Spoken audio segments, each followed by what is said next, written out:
नमस्कार दोस्तों। एक पुरानी कहावत है, लोकोक्ति। बचपन में हम लोग सुना करते थे, खेत खाए गधा, मार खाए जुल्हा। मतलब गलती किसी और की, सजा किसी और को। इस लोकोक्ति का इस्तेमाल मैं इसलिए कर रहा हूं क्योंकि बीते 3-4 दिनों से अलग अलग अखबारों में, अलग अलग वेबसाइट में खबर आ रही है कि केंद्र सरकार एक बार फिर से डिजिटल प्लेटफॉर्म्स पर, सोशल मीडिया के इन्फ्लुएंसर्स पर और तमाम जो यूट्यूबर्स हैं उन पर शिकंजा कसने की तैयारी कर रही है और आड़ ये ले रही है, या इस आड़ में ये कोशिश हो रही है कि फरवरी के पहले हफ्ते में इंडिया गॉट लेटेंट में समय रैना के यूट्यूब प्लेटफॉर्म पर रणवीर इलाहाबादिया नाम के यूट्यूबर ने जो अश्लील कमेंट किए थे, जिस पर बहुत बवाल हुआ, जिसकी आलोचना भी हुई, हम लोगों ने भी आलोचना की कि इस तरह से अश्लील कमेंट नहीं करना चाहिए। उस अश्लील कमेंट के बाद बहुत बवाल हुआ, मामला सुप्रीम कोर्ट में गया, कई तरह के एफआईआर दर्ज हुई, यह सब कुछ हुआ। लेकिन वहां से केंद्र सरकार को एक बहाना मिल गया, और बहाना यह कि इस तरह के कंटेंट को रेगुलेट करने के लिए नए कानून की जरूरत है। और नए कानून की जरूरत की पक्षधर ये मोदी सरकार बीते 5 सालों से है। कई मौके आए जब सरकार ने कोशिश की कि नया रेगुलेशन लाया जाए, नया कानून लाया जाए, और कानून की जद में तमाम यूट्यूबर्स को, हम जैसे यूट्यूबर्स को, सोशल मीडिया के उन इन्फ्लुएंसर्स को जो अपनी आवाज बुलंद करते हैं, जिससे सरकार असहज होती है, सरकार की परेशानी बढ़ती है, ऐसे लोगों पर नकेल कैसे कसी जाए। और इस बार यह बहाना मिला है रणवीर इलाहाबादिया के उस कंटेंट से, जिस कंटेंट की आड़ ये सरकार ले रही है। जो खबरें आ रही है, खबरें ये आ रही है 2-3 दिनों से, जैसा कि मैंने कहा, आज जैसे दैनिक हिंदुस्तान में खबर छपी है, 2 दिन पहले दैनिक जागरण और अमर उजाला अखबार में खबर छपी। सरकार की मंशा पुरानी है। यह कोशिश पिछले साल अगस्त 2024 में भी हुई, लेकिन उन्हें अपना जो ड्राफ्ट बिल था, या जो भी कानून लाने की तैयारी कर रहे थे, उस बिल को या उस दस्तावेज को, उस जो भी उनका प्रस्ताव था, उसको ठंडे बस्ते में डालना पड़ा। अब आज जो खबर छपी है, खबर यह है हिंदुस्तान में कि सोशल मीडिया इन्फ्लुएंसर पर सख्ती की तैयारी, और इसमें खबर यह है कि सरकार जल्द नया कानून लाने की तैयारी कर रही है। सोशल मीडिया पर जो कंटेंट अपलोड होगा, उससे पहले सरकार द्वारा तय नियमों का पालन करना होगा। इसमें है, नए नियमों के तहत कंटेंट को रेटिंग देना अनिवार्य हो सकता है, जिससे यूजर्स को पता चलेगा कि वीडियो में कैसे शब्द और दृश्य इस्तेमाल किए गए हैं। और नए कानून के दायरे में 40 से 50 लाख सोशल मीडिया इन्फ्लुएंसर आएंगे। इसी में है, कानून से सोशल मीडिया इन्फ्लुएंसर और कंपनियों की जवाबदेही बढ़ेगी। और नए कानून में सूचना प्रौद्योगिकी नियम 2021 के प्रावधान भी शामिल होंगे, जैसे सीधे यूजर्स को सोशल मीडिया कंपनी से कंटेंट को लेकर शिकायत करने का अधिकार होगा। इसके बाद जांच करके कंपनी को उस वीडियो को हटाना होगा। पहली बात, जैसा कि इसमें भी जिक्र है, 2021 के प्रावधान भी शामिल होंगे। अश्लील कंटेंट, गाली गलौज वाला कंटेंट, या एकदम बिलो द बेल्ट वाली जो भाषा वाले कंटेंट, ठीक है, उस पर कुछ एक आचार संहिता होनी चाहिए, लेकिन सेल्फ रेगुलेशन। जब आप गर्दन दबोचने के लिए उसकी आड़ लेकर कोई कानून बनाते हैं, तो सरकार की मंशा यहां साफ दिखती है। और जब कहा जा रहा है कि पिछली जो इस सरकार ने जो पहले जो प्रावधान बनाए थे, उन प्रावधानों को भी इसमें शामिल किया जाए। क्या प्रावधान थे और इससे चिंता हम लोगों को क्यों होनी चाहिए, इस पर बात करने से पहले इसमें जो प्रावधान का जिक्र है, जिसमें कहा गया कि शिकायत मिलने पर कंटेंट 48 घंटे की बजाय 24 घंटे में हटाना पड़ेगा, और यूजर की शिकायत पर 15 दिन में कंपनी को जवाब देना पड़ेगा, और बहुत सारी बातें छिटपुट इधर उधर छप रही है। इसी में एक और खबर यह है जो 2 दिन पहले छपी। एक बीजेपी के सांसद हैं निशिकांत दुबे, और निशिकांत दुबे ऐसे सांसद हैं जो लगातार डिजिटल मीडिया पर शिकंजा कसने के हिमायती रहे, पक्षधर, आज से नहीं 3-4-5 सालों से। और लगातार वो डिजिटल मीडिया को यूट्यूब पर कैसे शिकंजा कसा जाए, इसकी वकालत संसद में करते रहे। और अभी आज की तारीख में निशिकांत दुबे संचार और सूचना प्रौद्योगिकी संबंधी संसद की जो स्थायी समिति है, उसके वो अध्यक्ष। उन्होंने अभी सूचना प्रसारण मंत्रालय को, केंद्र सरकार को चिट्ठी लिखी या उनसे जवाब मांगा कि मंत्रालय इस दिशा में क्या काम कर रहा है, जो अश्लीलता और हिंसा परोसने की शिकायतें मिल रही है। चूंकि बहाना मिला इंडिया गॉट लेटेंट से, रणवीर इलाहाबादिया के उस यूट्यूब से, समय रैना के यूट्यूब से, रणवीर इलाहाबादिया के कंटेंट से। तो मंत्रालय ने जो उनको जवाब दिया है, जो 2 दिन पहले देखा, 3 दिन पहले अमर उजाला में, 4 दिन पहले छपा है, जिसमें यह कहा गया है कि 13 फरवरी को समिति ने मंत्रालय से पूछा था नई प्रौद्योगिकी और मीडिया प्लेटफॉर्मों पर विवादास्पद सामग्री पर अंकुश लगाने के लिए मौजूदा कानूनों में क्या संशोधन आवश्यक है, और उसके बाद उन कानूनों में संशोधन की बात सरकार ने कही है कि इस पर नियंत्रण करने के लिए विशिष्ट नियामक बनाने की जरूरत है। ये दैनिक जागरण में भी खबर छपी है, जिसमें कहा जा रहा है कि मंत्रालय ने कहा कि कई हाईकोर्ट, सुप्रीम कोर्ट के जज या जो भी फॉर्मर जज, सांसदों और राष्ट्रीय महिला आयोग जैसी वैधानिक संस्थाओं ने भी इस मुद्दे पर बात की है। जो internet media influencer Ranveer Allahbadia की अभद्र टिप्पणियों की व्यापक चिंता के बाद सुर्खियों में आया। अब देखिए बात वही हो रही है, रणवीर इलाहाबादिया ने जो बोला उसकी आलोचना सबने की, लेकिन क्या उसकी आड़ लेकर सरकार के जो इरादे, नापाक इरादे जो कई सालों से हैं, क्या उस इरादे को अमली जामा सरकार पहनाने जा रही है, पहनाने की कोशिश कर रही है? और अगर ऐसा हुआ तो क्या क्या मुश्किलें बढ़ने वाली है?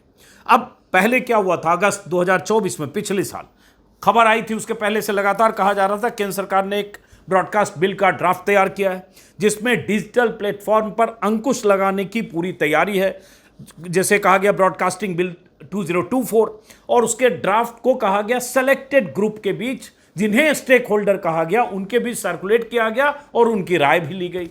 तब एतराज डीजी पब जो डिजिटल प्लेटफॉर्म से उनका संगठन है, हम सब लोग उसका हिस्सा है, मैं, रवीश कुमार, अभिसार, या दर्जनों ऐसे प्लेटफॉर्म, द वायर, स्क्रोल, जितने ऐसे प्लेटफॉर्म हैं, खास करके वो प्लेटफॉर्म जो मोदी की सत्ता की चापलूसी नहीं करते, सरकार से सवाल पूछते हैं, और ऐसे प्लेटफॉर्म जिससे सरकार को दिक्कत है और जिसे निशिकांत दुबे जैसे लोगों को दिक्कत है, ऐसे प्लेटफॉर्म्स ने एतराज जताया डीजी पब के जरिए कि आपने अगर कोई ऐसा ड्राफ्ट बिल तैयार किया है और ऐसा कोई कानून लाने की कोशिश कर रहे हैं, तो आपने हम सबसे, जो हम स्टेक होल्डर हैं, हम सबकी राय नहीं ली, हम सबसे कोई चर्चा नहीं किया, हम लोगों से किसी विचार विमर्श या आइडिया एक्सचेंज में हमारी हिस्सेदारी नहीं थी। और इस पर बहुत विवाद हुआ। डीजी पब ने चिट्ठी लिखकर कहा कि अगर आपका कोई ड्राफ्ट बिल है वो भेजिए, उसमें क्या ऑब्जेक्शन है, उस पर भी बहुत बात हुई, किन लोगों से आपने बात की, कौन स्टेक होल्डर हैं जिनसे आप रजामंदी ले रहे हैं। और उसके बाद खबर आई कि पिछले साल ही अगस्त में कि वो ड्राफ्ट बिल वापस लिया गया, जो चुपके कुछ लोगों को सर्कुलेट किया गया।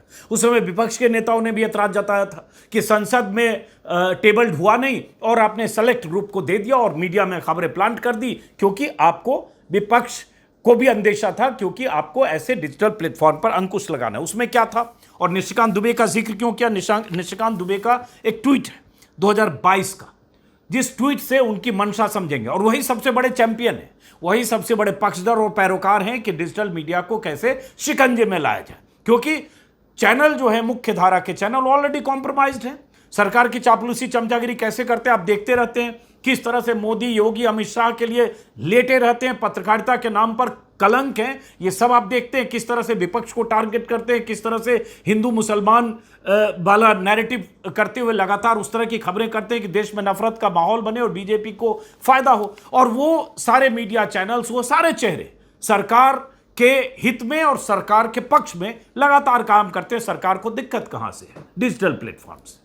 और डिजिटल प्लेटफॉर्म से दिक्कत आज से नहीं है, 7, 8, 10 सालों से, जब से मोदी जी की सत्ता आई।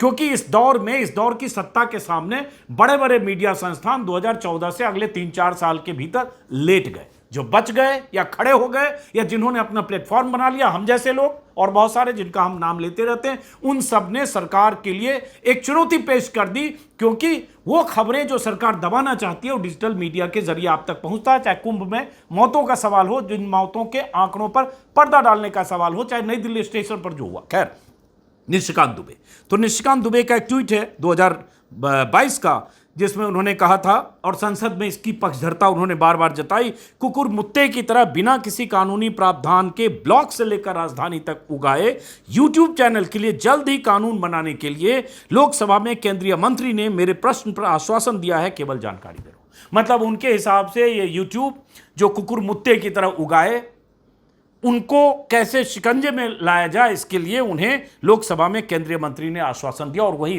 इसके चैंपियन। और अभी भी उन्होंने सूचना प्रसारण मंत्रालय को उन्होंने ही चिट्ठी लिखकर या उन्होंने ही पूछा है कि सरकार इसमें सख्ती क्या कर रही है। अब जो पिछला ड्राफ्ट बिल था, जिस पर सरकार को बैकफुट पर जाना पड़ा या वो बिल को रिकॉल करना पड़ा, और अब लग रहा है कि वही फिर से उसमें कुछ और पॉइंट डालकर फिर से वो वापस लाने की तैयारी की जा रही है, जिसमें कहा जा रहा है, जो पहले था, पहले बता दूं, जो अगस्त 2024 में जिसे रिकॉल किया गया, इसमें था दैनिक भास्कर के हवाले से, डिजिटल न्यूज़ ब्रॉडकास्टर के तौर पर वो जाना जाता, जो तैयारी थी उनकी, और उसमें था कि डिजिटल प्लेटफॉर्म, सुनिए कितना खतरनाक है, और यही लेकर आए, इसी प्रावधान को फिर जोड़ा, तो क्या होने वाला है, और कैसे हम लोगों की नहीं, हम जैसे हजारों यूट्यूबर्स, सोशल मीडिया इन्फ्लुएंसर्स, जो सरकार की छुपाने वाली प्रवृत्ति, खबरों को दबाने वाली प्रवृत्ति, चाहे महाकुंभ में हुए हादसे हो, चाहे कोविड काल में हुई मौतों को छिपाने की बात हो, या कुछ भी हो, उसको कैसे एक्सपोज करती है और इन लोगों पर कैसे शिकंजा कसेगा। तो पिछले बिल में क्या था, ड्राफ्ट में, डिजिटल प्लेटफॉर्म पर दिखाए गए कंटेंट को रेगुलेट करने के लिए कंटेंट इवोल्यूशन कमेटी बनाने का प्रावधान था, और कंटेंट इवोल्यूशन कमेटी जो होगी, उसमें कहा गया, कितनी पेचीदगी डाली गई थी, उसमें कहा गया कि अलग अलग सामाजिक समूहों, महिलाओं, अनुसूचित जातियों, जनजातियों, अल्पसंख्यकों के बारे में जानकारी रखने वाले व्यक्तियों को शामिल करना होगा, और समिति को विविधतापूर्ण बनाने का प्रयास करना होगा, और समिति के नाम सरकार को साझा करेंगे। मतलब कोई यूट्यूबर अगर है, अगर मैं यूट्यूब चैनल चला रहा हूँ, रवीश कुमार या विशार या जो लोग भी चला रहे हैं, मान लो, वो उनको पहले एक कंटेंट इवोल्यूशन कमेटी बनाएंगे, कंटेंट के लिए जो कमेटी बनाएंगे, नियामक कमेटी, उनमें हर तबके, हर समाज के लोगों को आप लेंगे, और उसके बाद वो कंटेंट पहले प्रीव्यू करेंगे, वो प्रीव्यू करके उस पर दस्तखत, सेंसर बोर्ड की तरह, जैसे सिनेमा जब देखने जाते हैं सेंसर सर्टिफिकेट आता है, वो पहले आपको सर्टिफाई करेंगे और तब यूट्यूब पर अपलोड करेंगे। फिर तो हो गया काम। रात में खबर आई कि भगदड़ मची स्टेशन पर और कहा जा रहा है 18 मौतें हो गई। अब वीडियो डालने से पहले आप कंटेंट कमेटी को दिखाइए, और कंटेंट कमेटी को दिखाइए कागज पत्तर, और उसके बाद हो गया वो 18 घंटे उसी में बीत गए और 18 मौतें हो चुकी। उसमें यह भी था, बिना कॉम्प्लायंस सर्टिफिकेट के आप कोई कंटेंट अपलोड नहीं कर सकते। अब समझिए, सिर्फ शिकंजा कसने की तैयार, और कंटेंट जो इवोल्यूशन कमेटी होगी, उसमें जो नाम है वो सरकार को देंगे, और उसके बाद डिजिटल प्लेटफॉर्म पर प्रसारित होने वाले कंटेंट प्रोवाइडर्स और व्यूअर्स के बीच एक पारदर्शी और ग्रीवांस रिड्रेसल सिस्टम होगा। और उसमें यह भी था कि जो यूट्यूबर्स, जो ऐसे डिजिटल न्यूज़ ब्रॉडकास्टर की कैटेगरी में सब आ जाते हैं हम सब लोग, और उन्होंने अगर उस गाइडलाइंस को, उस मानदंड को, उस पैरामीटर का पालन नहीं किया, तो पहले उल्लंघन पर 50 लाख, और 3 वर्षों में लगातार उल्लंघन के लिए 2.5 करोड़, अगले 3 वर्षों में उसके बाद के उल्लंघन के लिए 2.5 करोड़ का जुर्माना लगाया जा सकता है। मतलब 50 लाख का जुर्माना लगा देंगे कोई अजीत अंजुम ने अगर किसी कमेटी को दिखाए बगैर, कमेटी के अप्रूवल के बगैर, या उनके कंप्लायंस सर्टिफिकेट के बगैर आपने वीडियो लोड किया। यही उसका बहुत एतराज वाला प्रावधान था जो 2024 में ड्राफ्ट बिल सर्कुलेट हो रहा था गोपनीय ढंग से, जिस पर हम सब तमाम लोगों ने विरोध किया। सबके वीडियो यूट्यूब पर पड़े, और डीजी पब जैसी संस्था ने बहुत उस पर कहा कि भाई आप किससे बात कर रहे हैं, किस स्टेक होल्डर से बात कर रहे हैं। भाई हमारे भी दर्जनों 50 हमारे मेंबर हैं, जो मेंबर के करोड़ों सब्सक्राइबर हैं, करोड़ों लोग रोज जिन्हें देखते हैं, लेकिन हमें तो नहीं पता है। फिर आप किन से बात कर रहे हैं? कौन वो ऐसे मीडिया संस्थान है जिन्होंने सहमति और रजामंदी दे दी आपके इस जो प्रावधान है या जो ड्राफ्ट बिल है? और उसके बाद उसमें यह भी था कि जो यूट्यूबर्स होंगे वो सारे डिजिटल न्यूज़ ब्रॉडकास्टर्स की कैटेगरी में आएंगे। अब उसका नतीजा ये होगा कि चाहे यूट्यूब पर कुछ भी खबरें डाल रहे हैं,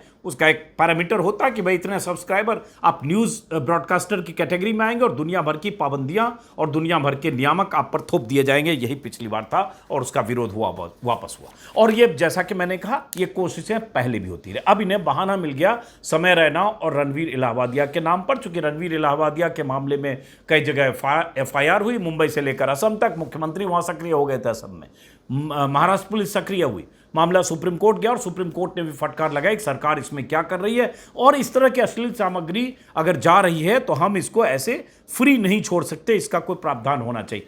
मैं सहमत हूं कि आप एक सेल्फ रेगुलेशन के पक्षधर होकर ऐसी कहीं गलती हो रही है उसका कोई प्रावधान बने कि क्या हो या ना हो, लेकिन उसको रेगुलेट करने के नाम पर कोई मैकेनिज्म बनाकर आप थोप दें कि और रणवीर इलाहाबादिया कौन है भाई? रणवीर इलाहाबादिया सरकार समर्थक, मोदी जी से अवार्ड पा चुके, बीजेपी के कई दर्जनों नेताओं के करीबी, कई मुख्यमंत्रियों के साथ पॉडकास्ट कर चुके। वो चर्चित शख्सियत हैं जो खुद राइट विंग के सदस्य हैं और कई तरह से उनकी जो लीनियंसी है वो साफ झलकती है। तो उनकी गलती, अगर उन्होंने अश्लीलता वाला कमेंट किया तो उनकी गलती की सजा बाकी यूट्यूबर्स को, देश भर के इन्फ्लुएंसर्स को कैसे मिल सकती है? तो पहला सवाल। उसके बाद जैसा कि मैंने कहा, यह आज से सिलसिला नहीं है, पहले भी हुआ था।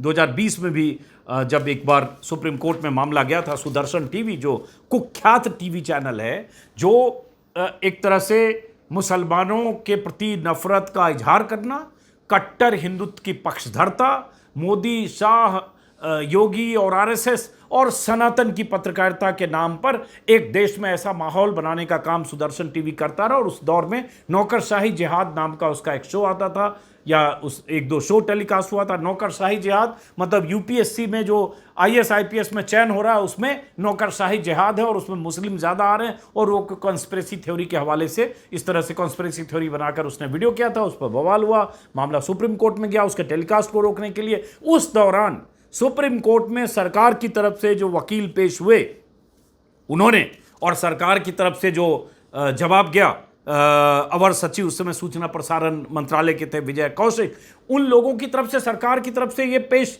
किया गया, सुप्रीम कोर्ट में दलील दी गई कि डिजिटल मीडिया पर टेलीविजन के लिए तो पहले से कोई नियामक और प्रावधान है, डिजिटल मीडिया पर कोई रेगुलेशन नहीं है और उसको टाइट करने की जरूरत है, और ये वकालत कोड ऑफ कंडक्ट होना चाहिए डिजिटल मीडिया के लिए। ये सब कहा गया कि टीवी के लिए है, डिजिटल मीडिया के लिए। तब भी उठा कि गलती टीवी की, जो सुदर्शन टीवी कर रहा है उसके लिए लाइसेंस मिलता है ब्रॉडकास्टिंग के लिए, ब्रॉडकास्टिंग के लिए लाइसेंस के प्रावधानों का उल्लंघन सुदर्शन टीवी कर रहा है, और सरकार दलील दे रही है कि डिजिटल मीडिया के लिए नियामक नहीं है, डिजिटल मीडिया को कंट्रोल करने का कोई प्रावधान होना चाहिए। तो कहाँ मामला है और कहां कौन सा मामला उठा रहे हैं? तब भी मामला सुप्रीम कोर्ट में उठा। ये बार बार सवाल उठा कि सरकार की तरफ से इसकी वकालत क्यों की जा रही है कि डिजिटल मीडिया को रेगुलेट करने के लिए इस तरह के नियामक बॉडी की जरूरत है। तो मैंने जैसा कि कहा, सरकार की लगातार ये कोशिश रही है कि किसी ढंग से डिजिटल मीडिया को रेगुलेशन के नाम पर